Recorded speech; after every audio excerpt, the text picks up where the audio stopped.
हरे भरे जंगल के हृदय में गोपी, एक छोटा हाथी, अकेला खड़ा है, विशाल पेड़ों से बौना। उसकी मासूम आंखें स्वर्ग की ओर उठती हैं, जहां शराबी बादल नीले आकाश में आलस्य से बहते हैं। एक उदास आह उसके सूंड से निकलती है, क्योंकि वह फुसफुसाता है, काश मैं भी उड़ पाता। गोपी की निगाहें स्वर्गीय विस्तार पर टिकी रहती हैं, सपनों और संभावनाओं की दुनिया में खोई हुई। उसके चारों ओर जंगल जीवन से भरपूर है, प्रत्येक प्राणी अपने ही आवश्यक कार्य में तल्लीन है। लेकिन गोपी का दिल बादलों का है। उसकी हर उम्मीद भरी निगाह में एक मौन लालसा गूंजती है। सूर्य का प्रकाश जंगल के फर्श पर चमकता है, घने पत्तों को प्रकाश और छाया के बदलते पैटर्न में रंगता है। एक जगमगाती परी जंगल के एक साफ हिस्से में प्रकट होती है। उसका अलौकिक रूप जीवंत हरियाली की पृष्ठभूमि के खिलाफ चमकता है। एक गोपी टकटकी लगाकर देखता है। उसकी आंखें आश्चर्य और अविश्वास से चौड़ी हैं। जैसे ही जादुई प्राणी उसके सामने प्रकट होता है, परी बोलती है। उसकी आवाज दूर की घंटियों की आवाज की तरह है।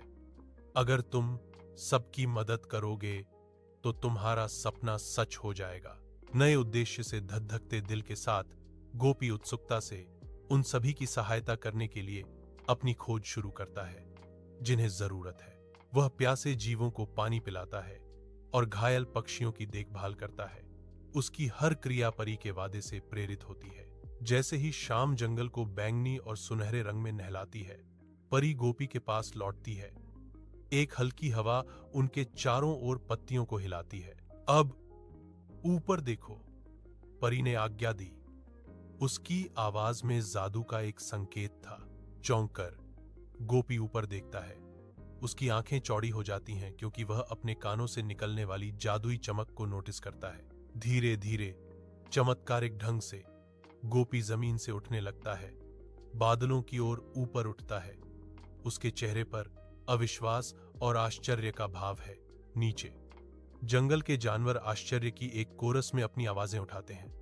देखो, कड़ी मेहनत और अच्छाई एक को उड़ना सिखाती है। गोपी बादलों में खुशी से उड़ता है। उसका सिलहूट डूबते प्रकाश के खिलाफ आशा की किरण है।